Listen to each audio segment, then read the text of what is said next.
கிறிஸ்து இயேசுவில் பிரியமான சகோதர சகோதரிகளே, உங்கள் அனைவருக்கும் என் வாழ்த்துக்களையும் வணக்கங்களையும் தெரிவித்துக் கொள்கின்றேன். இயேசுவின் திரு இருதயத்தை பற்றி நாம் அழகாக தியானித்துக் கொண்டே இருக்கின்றோம். குறிப்பாக இந்த வெள்ளிக்கிழமை மிக ஆழமான விதத்திலே கிறிஸ்து இயேசுவின் அன்பை சுவைத்துக் கொண்டிருக்கின்றோம். இந்த நேரத்தில் ஒரு சின்ன சிந்தனையை உங்களோடு பகிர ஆசைப்படுகிறேன். சில ஆண்டுகளுக்கு முன்பாக வெளிநாட்டிலிருந்து வந்தவர் ஒருவர் எங்கள் குழுமத்திற்கு ஒரு அருமையான ஒரு பெரிய ஓவியத்தை தந்தார். அந்த ஓவியத்தினுடைய மதிப்பு எங்களுக்கு தெரியவில்லை. அந்த படம் கொஞ்சம் வித்தியாசமாக இருந்ததால் நாங்கள் என்ன செய்தோம் என்றால், இன்னொரு நாள் அதை வைத்துக் கொள்ளலாம், எங்கேயா தொங்க விடலாம் என்று நினைத்து கொண்டு எங்களுடைய அந்த குடவுனில் போட்டுவிட்டோம். பல நாளாகி நாங்கள் மறந்து விட்டோம். ஒரு நாள் தற்செயலாக வந்த ஒரு குருவானவர் அந்த படத்தை என்னிடம் கொண்டு வந்தார். இந்த படத்தை கொண்டு வந்து அதை காட்டினார். காட்டிவிட்டு, ஏன்பா உங்களுக்குலாம் அறிவு இல்லையா? இந்த படம் எவ்வளோ விலை உயர்ந்தது தெரியுமா, எவ்வளோ பிரசித்தமானது தெரியுமா என்று கேட்டார்.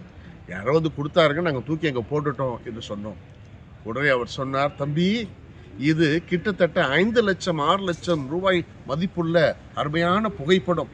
இது எங்குமே எளிதாக கிடைக்காது. உங்களுக்கெல்லாம் அர்த்தம் தெரியுமா, இதை பற்றியெல்லாம் அர்த்தம் தெரியுமா என்று சொல்லிவிட்டு அவர் அந்த படத்தை நான் எடுத்துட்டு போட்டா என்று சொல்லிக்கொண்டு அந்த படத்தை எடுத்து சென்றார்.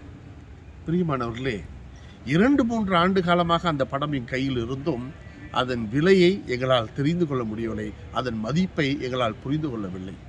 அதனால்தான் ஆண்டவர் இயேசு உங்களையும் என்னையும் பார்த்து சொல்வார், புனிதமான எதையும் நாய்களுக்கு தூக்கி போடாதீர்கள், அருமையான முத்துக்களை பன்றியின் மீது தூக்கி எறியாதீர்கள் என்பார். பிரியமானவர்களே, இந்த இடத்தில் நாய் என்றால் என்ன? நம்முடைய இமோஷன்ஸை குறிக்கும்.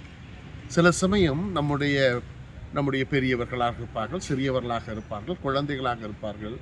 அவர்கள் ரொம்ப இமோஷனலாக இருக்கும்போது நல்லதை அவர்களுக்கு சொல்லாதீர்கள். எங்களிடம் ஒருத்தர் சொல்லுவார், ஒருத்தர் ரொம்ப அழுதானாக்கும் அவனுக்கு நீங்கள் தர்மம் செய்யாதீர்கள். இன்னும் ரொம்ப ரொம்ப துக்கத்தில் இருக்கின்ற போது அவரிடம் சென்று ஒரு ஞானத்தின் காரியங்களை சொல்லாதீர்கள். ஏனென்றால் அவர்கள் இமோஷனலாக இருக்கின்ற போது, போயா உன் அட்வைஸை தூக்கி கொண்டு என்று சென்று விடுவார்கள். நாய்கள் இமோஷனல் ஆஸ்பெக்டை குறிக்கும், நம்முடைய உணர்வுகளை அள்ளித்தரும். உணர்ச்சி உள்ளவர்கள் இருக்கின்ற போது, உணர்ச்சி மயமாக இருப்பவர்கள் கோபப்பட்டு கொண்டோ சந்தோஷப்பட்டு கொண்டோ அதீத வேதனையில் இருப்பவரிடம் சென்று நம்ம அட்வைஸை கொடுக்கக்கூடாது. அப்படி அட்வைஸை கொடுத்தா நாய்கள் போல அவர்கள் நம் மீது பாய்வார்கள்.